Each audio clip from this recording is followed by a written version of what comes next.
मेरा नाम प्रिया मल्लिक है और मैं सुपौल, बिहार, मिथिला की धरती से आती हूँ। आई वाज जस्ट 4 जिस वक्त बच्चियाँ खिलखिलाती हैं, मुस्कुराती हैं, बट एक ऐसा टाइम आया जो कहीं ना कहीं वो चीज़ मेरे लाइफ से बिल्कुल चली गई थी।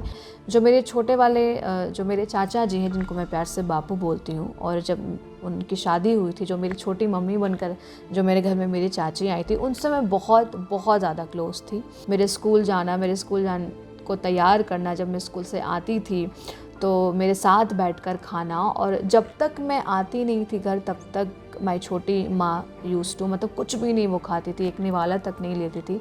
तो अचानक से मुझे सिर्फ इतना पता चला कि मेरी जो छोटी माँ, उनकी तबीयत बहुत ख़राब हुई है, क्योंकि वो 2-3 दिन से घर में नहीं थी। फिर मैं बहुत रोने लगी, मैंने पूरा एकदम घर में तूफ़ान मचा दिया। फिर मुझे मम्मी ने बैठा के समझाया कि बेटा वो अब चले गए हैं, वो अब कभी नहीं आएंगे तुम्हारे पास।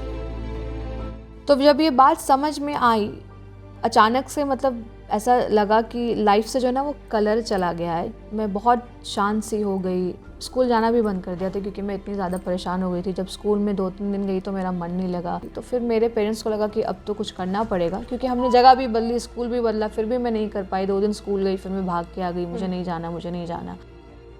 इसी बीच जो मेरी फूआ है, यानी मेरे पापा की बहन, तो उन्होंने कहा कि हम प्रिया को मुंबई लेके चलते हैं, क्योंकि इसको सिर्फ जगह बदलने से नहीं होगा, शहर, नया माहौल, नए लोग चाहिए इसे। तो पहले तो मैं कन्विंस नहीं हो रही थी, बट फिर भी मुझे लगा कि चलो, पापा ने सिर्फ इतना कहा कि कुछ दिन के लिए जा रहे हैं, हम हॉलीडे पे जा रहे हैं, फिर आ जाएंगे।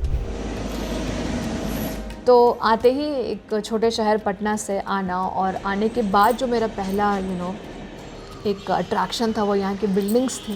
अलग शहर, अलग पहनावा, बोलने का स्टाइल अलग। And I was so happy, क्योंकि वापस से, क्योंकि पटना में जो माहौल था ना, घर पे भी बहुत डिप्रेसिव माहौल था, क्योंकि कोई खुश नहीं था। फिर कुछ दिन के बाद स्कूल का स्कूल में एडमिशन हुआ, तो नए पेंसिल्स और नए रबर बैंड्स। फिर भी कहीं ना कहीं, अब बच्ची थी ना, माँ को तो मिस करूँगी। और मेन बात है कि अगर मेरी लाइफ में संगीत नहीं आता तो आई थिंक मैं कुछ भी नहीं रहती। उस टाइम रियलिटी शोज़ स्टार्ट हो चुके थे, और मुझे कहीं ना कहीं खुद को, अपने आप को टीवी पे देखना था। तो फिर मैंने भी ऑडिशंस देना चालू किया, बट 1-2 राउंड्स के बाद मैं रिजेक्ट होके आ जाती थी। बट इन सब के बावजूद मैंने कभी हार नहीं माना। मैंने 7 साल की उम्र में ये सोचा था कि मुझे अगर कुछ करना है अपनी लाइफ में तो मैं सिंगिंग में ही करूँगी, मुझे सिंगर ही बनना। मैंने सेकंड ऑप्शन कभी अपनी लाइफ में सोचा ही नहीं। और उसके बाद फिर इतना आसान नहीं होता था कि हम गए और हम ऑडिशन के लिए चले गए। हम 4-4 बजे, 5-5 बजे लाइनों में लगा करते थे। जब मैं पहली बार अपने गुरुजी के पास गई, जिनसे मैंने सीखना शुरू किया, तो उन्होंने मुझे बोला, बेटा कुछ गा के सुनाओ। तो मैंने गाया था, बीड़ी जले ले जिगर से पिया, जिगर माँ बड़ी आग है। बट हाँ, ये स्पिरिचुअल चीज़ें, जो मुझे लगता है कि ये सिर्फ मेरे संगीत की वजह से ही हुआ है, क्योंकि मैं जिस माहौल से आई हूँ, एक गुरु शिष्य परंपरा से मुझे सीखने का मौका प्राप्त हुआ, जिसके लिए मैं बहुत मैं बहुत सौभाग्यशाली समझती हूँ। ये 12-12 घंटे, 13-13 घंटे बैठना, गुरु जी के साथ संगत करना, गुरु की सेवा करना, उनको सुनना, तो ये सारी चीज़ें से पेशेंस बहुत आया, और स्पिरिचुअलिटी इसी में आई।